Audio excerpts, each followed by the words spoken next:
to convey. What do I really want to say about Scott that I could say in a very short period of time, because nobody wants to sit and listen to me speak for this long. So I think that probably the thing that I can point to at one of our many adventures was when we went to Leadership Academy together.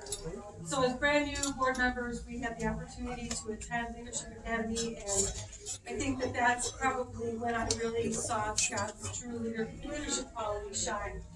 And it was wonderful because we got a chance to really get to know ourselves as board members. We got to network with other board members and find out how they were doing things in their counties.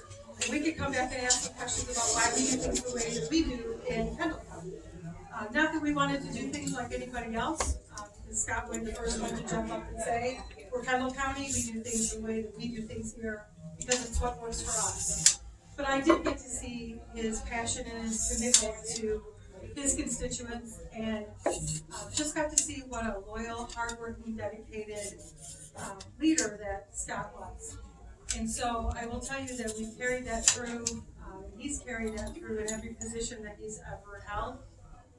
And I will tell you, I could not be prouder to stand up here and say something about Scott. And I think that, he pushed us when we as a board were starting to get a little complacent. And so he pushed us hard, and we worked hard on a transparency initiative to hold us all accountable and to build that bridge between government and taxpayers.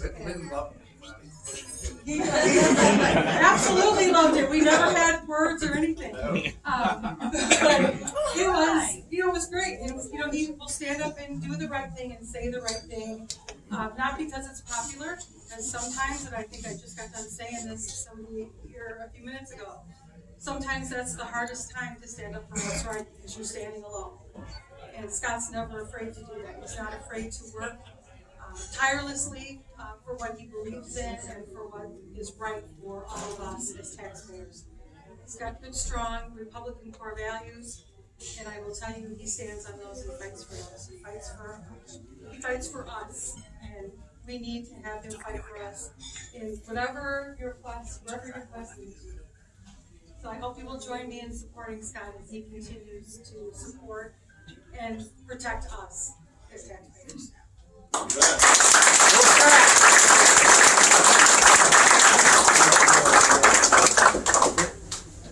Well, I've had the honor of saying a few words. My name is Dwight Baird, your Kendall County Sheriff. I've known Scott a number of years. I haven't served with him on a board, but I can tell you that his integrity is impeccable. One thing about Scott, he is a leader. He's led in many positions. He's been on the library board. He's been on the Plan Commission.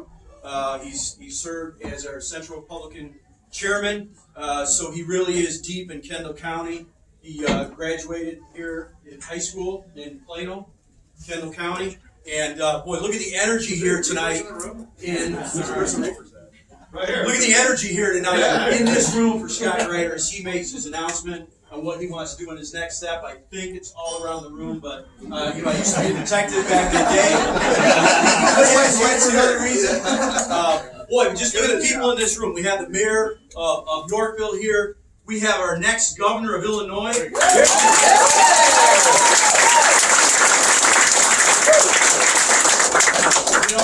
there's people like Richard that are here that have worked with Scott over the years because Aurora is in Kendall County. And we welcome that. It's just the leadership that Scott has brought and just the energy, bringing people together, the collaboration. He's always had good values and whatever is best for Kendall or whatever board you serve on. And it's people like Scott that understands the working class, the people here in Kendall County, and he's going to take that to Washington, and he's going to represent us because he knows our needs, because he's from us. So I want to introduce Scott Gryder, our next congressman for 14.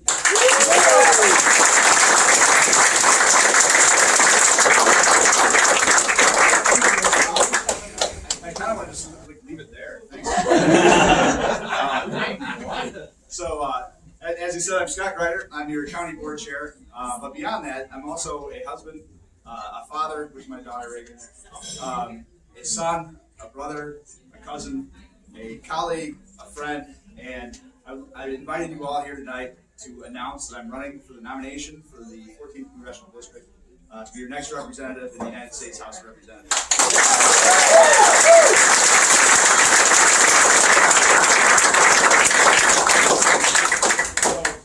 So with that, I've got a deep-seated passion for public service that started with the cornerstones of my family, who were my grandfathers. Both of them, and many of us in this room, I'm looking right at you, Sandy. Nick Moisa was dear to me, and was in Pearl Harbor. My grandfather, Earl, he was in Schofield Barracks when Pearl Harbor was bombed back in World War II, and fought throughout the South Pacific. My other grandfather was in Normandy, just days after the D-Day invasion, and fought in Europe throughout the years. And those men were the cornerstone of our family, and instilled that public service mindset, and that love of our country and of America that I have today. And my dad, who just recently passed away, served in the United States Army, and this is how I give back to our community, is to serve our public in this way. And many of you are wondering, why now? Why Congress? Why not continue on the county board? It's something that I've loved. I've had such a great opportunity. I'm looking around and I see, several of my board members in the room. Sheriff, I've had a great chance to work with you, and many others, Jackie as well. And I love serving it, but I want to take the good work that we've done here to Washington, D.C. As many of you know, I grew up in Plano. Brian, sir, appreciate it. I grew up for him. I was at a crossroads to do, kind of what to do with my life. And for those of you that I mentioned my dad passing back in November, and a few of you came out to the funeral. You've heard about my steak dinner conversation.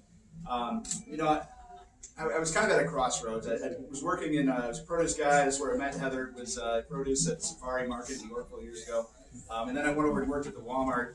And, I was kind of, do I go to school? Do I, take a job as a manager at the Walmart? It's, good money for a 20-year-old kid is $35,000 a year, and 401k and insurance, and maybe I'll do this. I've always had like I said, the public service mindset. So I'm like, I'll run for alderman someday and make a nice living. Well, then I was sitting with my dad, we were having steak at some steakhouse, and he was kind of talking about his own life and said, some of the pros and the cons and the good and the bad that he did, and said, I guess you get from life what you make of it.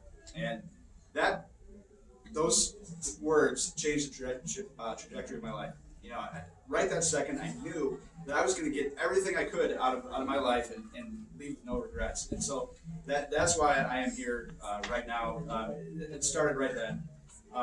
And so I decided to go, at that moment, went to University of Illinois in Springfield, where I political science was my passion, but I got a business major because I didn't want to make some money, and I hated that political science.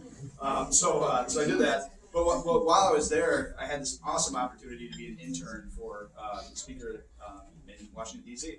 I lived out there for an entire summer, and it's where I got bit with the bug when I was out there. There were many mornings that I would walk. I lived about 4.5 blocks from the Capitol. There was like 12 of us that lived in a house, and we kind of piled on each other. But it was 4 blocks from the Capitol of the United States. It was really cool walking by the Supreme Court, Library of Congress every day, and I would sit outside every now and again on a bench outside the Capitol before going into the office, and you just kind of take it in and think about it. And, this is the beacon of democracy around the world, of freedom, and I still carry that with me today. It's such a neat thing. It's why I'm so excited, to take on this journey.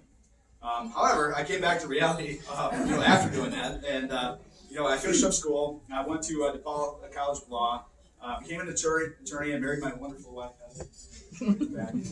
And thank you. And then we settled in Oswego to raise our beautiful daughter, Reagan, as well.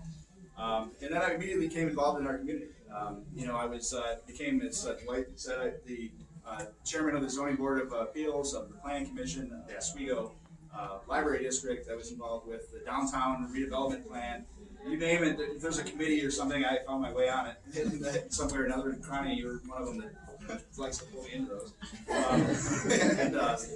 In 2012, I had an unsuccessful run for village board. And you learn a lot when you lose something like that. You think about all the things that you did wrong, and decided I was going to do things differently, and I did. I went out and I talked to as many people as I could. I knocked on as many doors as I could. I put up signs everywhere, and I came back and I won for a county board, that year. And a few years later, 2016, my peers selected me to be the chair of the board. What was great about that is, as I said, I mentioned, I raised my family in Oswego. I grew up in Plano. Much of my family's from New Yorkville. So when you're in the county, you get the things you do affect everybody. And so for me, it's been great. It's just kind of like, it's my home. You get to drive around and the things that we do today, we talk about this all the time as board members and former board members and mayors. It affects our people tonight, it's the things that we do now. And since being on the board, one of the things I've done is I've led by forging consensus, backed by conviction, and trying to do what's right for the people that I serve. At the end of the day, that's what I try to do. Early on, when I got elected, I kind of had a lot of people, they tell you, oh, you need to do this or you need to do that. And finally got to a point where I was just going to do what I thought was right. And if they didn't like it, they didn't like it. And, John was on the board back then.